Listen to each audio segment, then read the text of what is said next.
So, hello guys, I hope you all are doing great. My name is Manika and welcome to my YouTube channel Legaltopia. So, guys, before diving deep into polity and constitution, what is very crucial is historical background. किसी भी चीज़ का अगर आपको historical background नहीं पता तो क्या पता, right?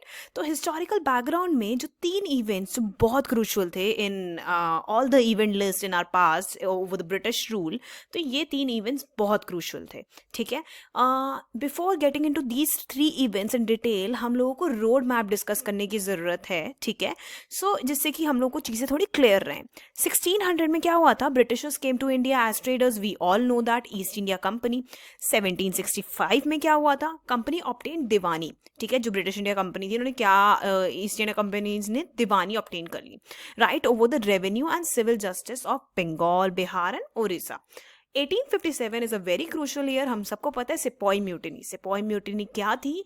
First uprising of Indians against the Britishers. First time हमने ब्रिटिशर्स के अगेंस्ट रिवोल्ट किया था एंड उसके एक साल बाद क्या हुआ? इन द वेक ऑफ सिपाही mutiny British crown assumed direct control over the governance of India. Further हमें सब पता ही है 1947 में we got our independence on 15 August and in 1950 commencement of the constitution हुआ 26 जनवरी को, ठीक है? So those were the some important events जो कि एक रोड मैप बनाते हैं to understand whole British rule, ठीक है? अब इसके बाद हम जाएंगे into these three events, but before getting into these events just last thing, इनके नेम्स याद कर लो. नेम कैसे याद करोगे? I am just giving a silly trick to you, may be आपको हेल्पफुल हो. इंडियन काउंसिल एक्ट 1909, इनको सबको इनकी एज से याद रख लो. ये 9 साल का बच्चा है, ये 19 साल का इंसान है और ये 35 साल का आदमी है, ठीक है? इंडियन काउंसिल एक्ट सी से है, सी से चाइल्डहुड भी होता है, तो उसको चाइल्डहुड से याद कर लो. इसको कभी भी गवर्नमेंट ऑफ इंडिया एक्ट 1909 मत सोचना. कभी कभार लोग कंफ्यूज करने के लिए आपको दे देते हैं ऑप्शंस में, बट नहीं, इट्स इंडियन काउंसिल एक्ट. ये बच्चा है ना, तो सी 1909. इसका अदर नाम क्या है? Morley Minto. Morley Minto Pinto बच्चों के नाम होते हैं ना, तो ऐसे याद कर लो कि मिंटो 1909, 9 साल का एक बच्चा है, ठीक है? गवर्नमेंट ऑफ इंडिया एक्ट 1919, 19 साल का एक इंसान है, ठीक है? गवर्नमेंट हम लोगों को 18 के बाद ही एडल्ट मानती है ना, तो इसमें गवर्नमेंट ऑफ इंडिया एक्ट लगा हुआ है आगे, ठीक है? और 1990, और इसको और क्या बोलते हैं? Montagu Chelmsford. एक फोर्ड आपके नाम पे आपके पेरेंट्स तभी कर पाएंगे ना जब आप 18+ होंगे, तभी तो आप कॉन्ट्रैक्ट में एंटर कर पाओगे ना. तो 19 साल का एक इंसान है जो गवर्नमेंट ऑफ इंडिया एक्ट के अंडर है, और उसका अदर नेम क्या है? Montagu Chelmsford. उसके बाद 1935 गवर्नमेंट ऑफ इंडिया. अब एक 35 ईयर्स के आदमी को क्या दूसरा नाम दे, तो इसका नाम यही है government of India Act 1935. I hope it helped out. And further diving into detail of all these, Morley Minto reforms, Indian Council Act 1909. इसको मॉर्ले मिंटो बोलते क्यों है भाई? लॉर्ड मॉर्ले जो थे ना, इस टाइम पे secretary of the state of India थे, और Lord Minto was a viceroy of India, ठीक है? तो इट कंसिडरेबली, जो ये वाला एक्ट था ना, इसने कंसिडरेबली इंक्रीज किया size of legislative council, province और सेंट्रल दोनों ही लेवल पे. ये नंबर्स इतने इंपॉर्टेंट नहीं है, just for the sake of reading.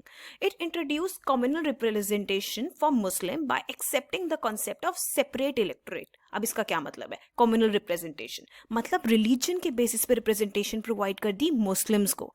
अब वो तो यही चाहते थे एंड उनको प्रोवाइड भी कर दी.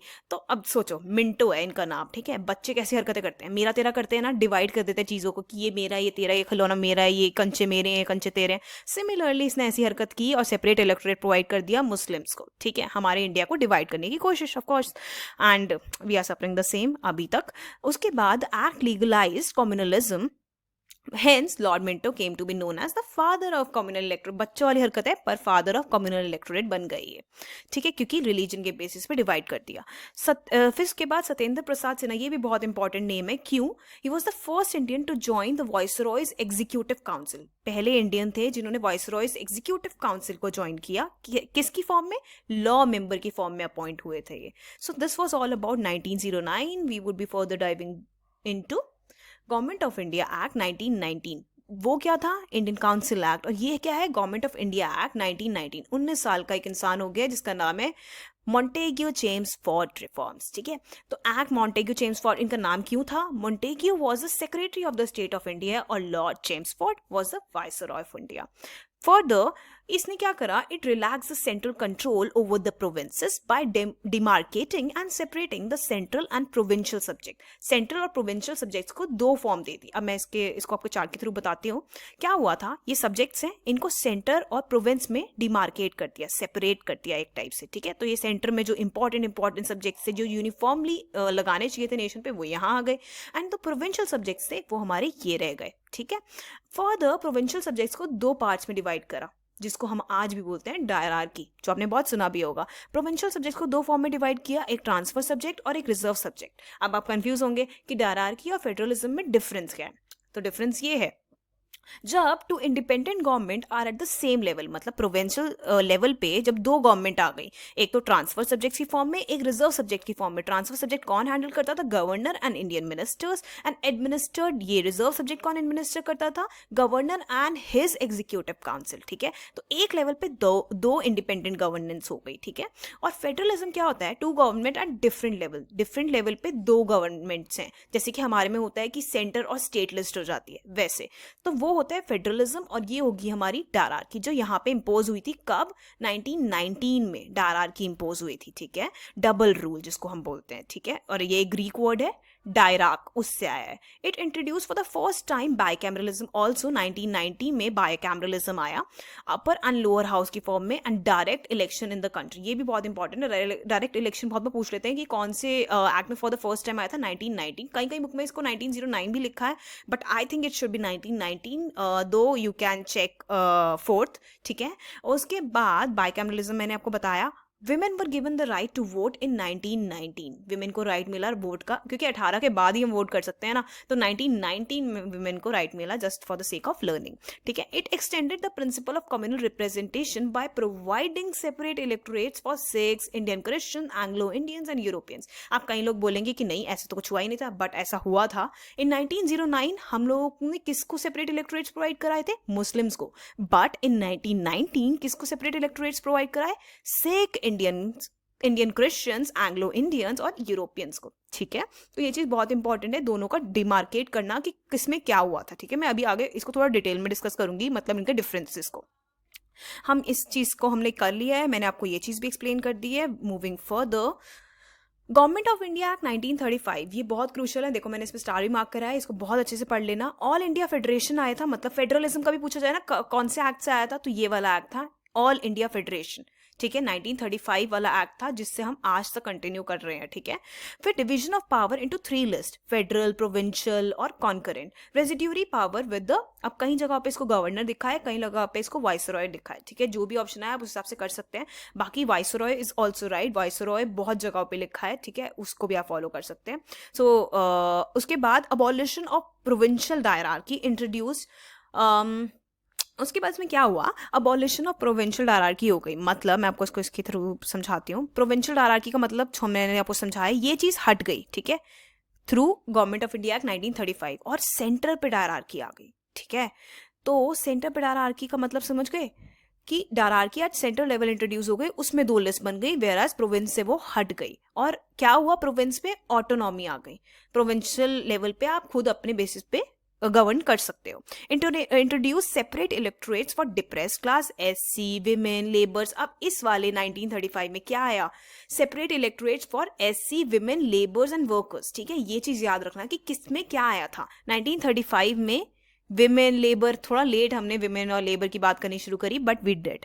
और आरबीआई का बहुत क्वेश्चन आ जाता है कि आरबीआई कब स्टैब्लिश हुआ था, या फिर किसने प्रोविजन प्रोवाइड किया था for the establishment of RBI, 1935 वाले गवर्नमेंट ऑफ इंडिया एक्ट ने provided for the establishment of federal court. Federal court भी 1935 में आया था, और सेटअप कब हुआ था, 1937 में। और पब्लिक सर्विस कमीशन का भी बहुत पूछ लेते हैं कि पीएससी मतलब पब्लिक सर्विस कमीशन कौन से एक्ट के अंडर आई थी, तो Government of India Act 1935। Now we are somehow done with the major chunk, जो डिटेल हमें करनी थी, बट अभी आएगी समराइजेशन। आई होप आप लोगों को सबको वो समझ आएगी एंड पसंद आएगी। I've added certain flow charts which might be of some help to you, so you can go through these. And to keep this video short and crisp, I would be discussing these column wise differences of the three acts which I discussed today.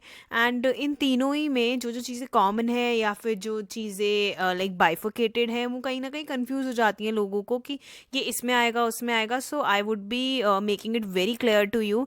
जो 1919 है और जो 1909 है इनमें major problem आती है लोगों को जिसमें वो कंफ्यूज हो जाते हैं. ठीक है.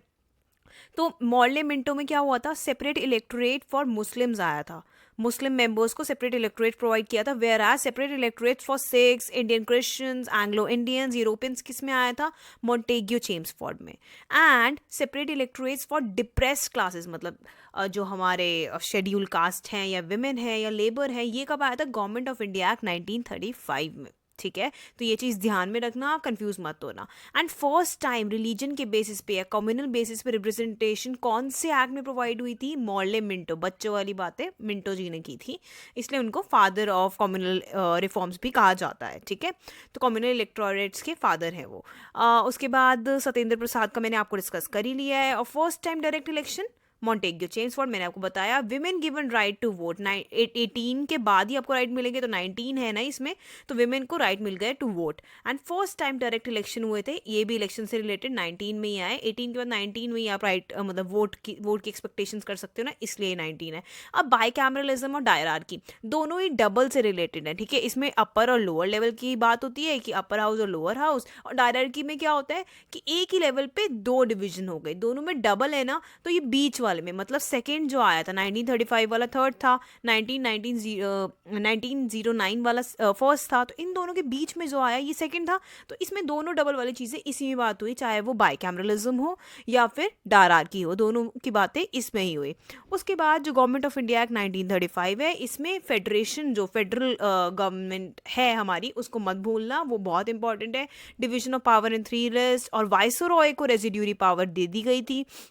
उसके बाद प्रोविंशियल ऑटोनॉमी इसी में आई थी. वेराज डायरार्की कहाँ इंपोज हुई थी, सेंट्रल लेवल में. देखो ये चीज़ बहुत इंपॉर्टेंट है टू अंडरस्टैंड. इसमें क्या हुआ था, ठीक है, डायरार्की इसमें भी इंपोज हुई थी बट प्रोविंशियल लेवल पे. इसमें डायरार्की सेंट्रल लेवल पे इंपोज हुई थी.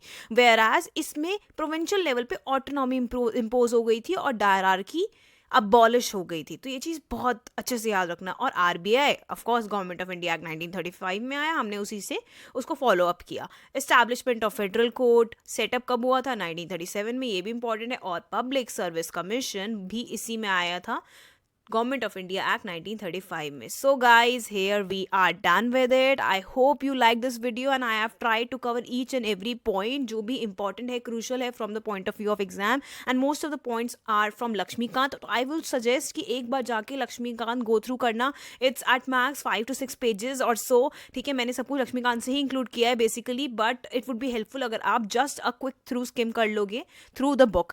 एंड ऑल्सो गाइज इसकी जो PDF है मैं अपने टेलीग्राम चैनल पर आपको प्रोवाइड करा दूंगी, तो उसकी कोई प्रॉब्लम नहीं है. एंड ट्राई करो, अगर आप अपने फ्रेंड्स को हेल्प करना चाहते हो you can share this video.